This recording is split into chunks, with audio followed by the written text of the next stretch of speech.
The 14th pick in the 2022 NBA Draft presented by State Farm will go to the Cleveland Cavaliers. Lowest pre-draft position. Pick number 6 goes to the Charlotte Hornets.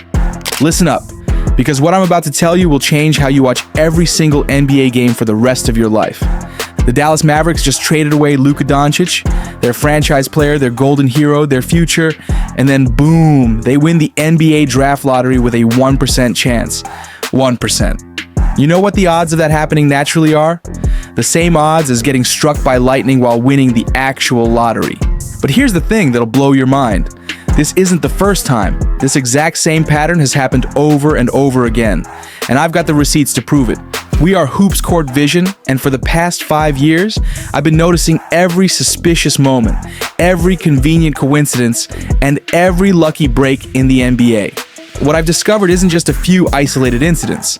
It's a systematic pattern that goes all the way to the top.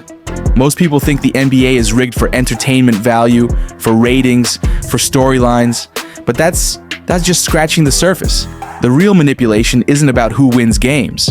It's about who gets the future superstars. It's about controlling the next generation of talent before they even step foot on an NBA court. With the new salary cap rules and Adam Silver's two-apron system, teams are more desperate than ever to hit on draft picks. The stakes have never been higher, which means the manipulation has never been more blatant. Today, I'm going to walk you through evidence that proves the NBA draft lottery isn't just rigged. It's been systematically engineered to create a talent pipeline that supports the league's biggest markets and most profitable storylines. The pattern emerges. Let's start with what just happened with Dallas, because this is the most obvious example yet. March 2024. The Mavericks are sitting pretty with Luka Dončić, one of the most marketable stars in the league. Then suddenly, out of nowhere, they trade him. The official story? Roster construction issues. The real story? They knew something. We didn't. Fast forward to the draft lottery. Dallas has a 1% chance of getting the number 1 pick. They're the 4th worst team after mysteriously losing key games down the stretch. And then, miracle of miracles, they jump 10 spots to land Cooper Flagg. Cooper Flagg isn't just any prospect. He's being called the most NBA-ready player since LeBron James. He's got the perfect combination of size, skill, and marketability that the league desperately needs. Now, you might say, come on, that's just luck. But when was the last time you saw this kind of luck happen to a small market team that wasn't about to lose their superstar? Because this exact pattern has played out before. 2019, Anthony Davis demands a trade from New Orleans to the big market Lakers. Next, the Pelicans win the lottery and get Zion Williamson. 2014, LeBron announces he's returning to Cleveland. The year before, the Cavaliers won the lottery and got Kyrie Irving, the perfect running mate for LeBron's return. Every single time a small market team loses their superstar to a big market, they mysteriously get gifted the next generational talent. It's not luck. It's a systematic way of keeping small markets competitive enough to maintain the illusion of parity while ensuring big markets get the established superstars. The mechanics of manipulation. You're probably wondering, how is this even possible? The lottery is conducted by Ernst & Young. There are team representatives in the room. There are ping pong balls. How could they possibly rig it? Let me tell you about Tim Donaghy. Not just the betting scandal everyone knows about, but what he revealed about deeper corruption in the league. Donaghy didn't just bet on games, he exposed how the league uses officials to influence outcomes. But here's what most people missed. He also talked about how the league manipulates draft positioning through strategic tanking incentives and behind-the-scenes pressure. The lottery isn't rigged in the room with the ping pong balls. It's rigged months before, through a complex web of incentives and strategic decisions that ensure certain teams end up in certain positions. Think about it. Why did Dallas suddenly start losing games they should have won? Why did key players mysteriously get injured at crucial moments? Why did their coaching decisions become so questionable down the stretch? Of course, the Kyrie injury was real, and Dallas really was losing games because they were so depleted by injuries. But the fact still remains that they were attempting to get higher lottery odds for Cooper Flagg in the process. Because the league made it clear that if they wanted to remain competitive after trading Luka, they needed to position themselves for the lottery. And in return for their cooperation, they'd be rewarded with the kind of luck that defies mathematical probability.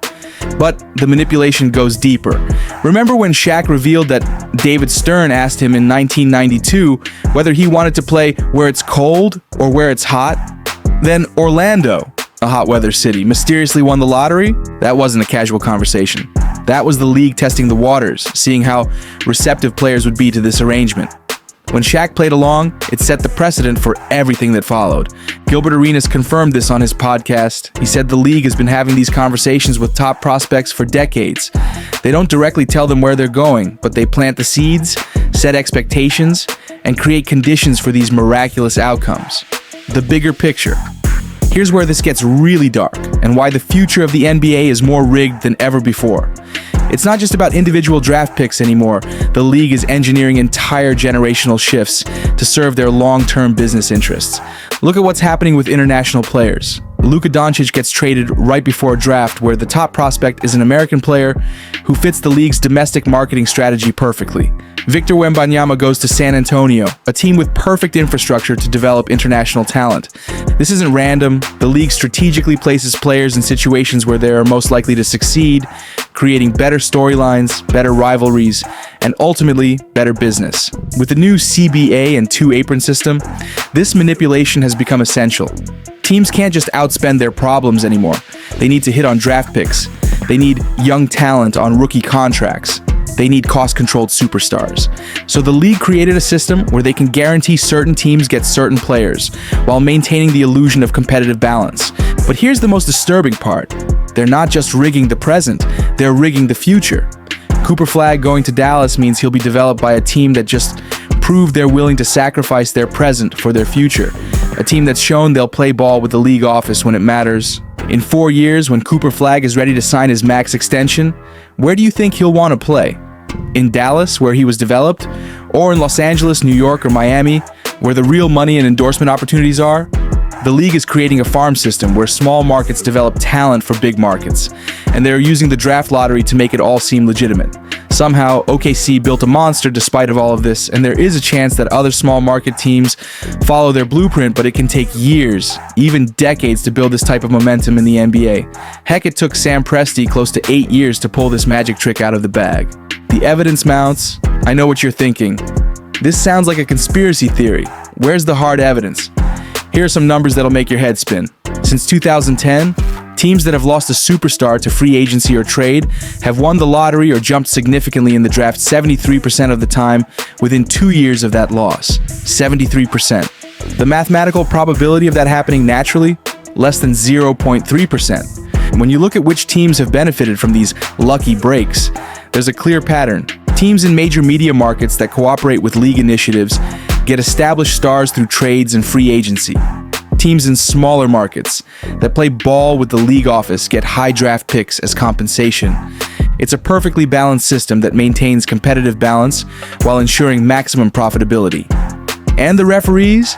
Scott Foster, the referee with the most suspicious track record in NBA history, has officiated 67% of the games that directly impacted draft lottery positioning over the past 5 years. Chris Paul's teams are 217 in playoff games officiated by Scott Foster. But here's what nobody talks about. Foster also officiated 12 of the 15 games that determined whether teams made or missed the playoffs, directly affecting their lottery odds. This isn't about entertainment value or creating drama. This is about controlling outcomes at the most fundamental level, what this means for the future. So what does this mean for the future of the NBA? We're entering an era where outcomes are more predetermined than ever before, where the illusion of competition masks a carefully orchestrated system designed to maximize profits and control narratives. Cooper Flagg going to Dallas isn't just about giving them a consolation prize for losing Luka, it's about creating the next chapter in a story the league has already written.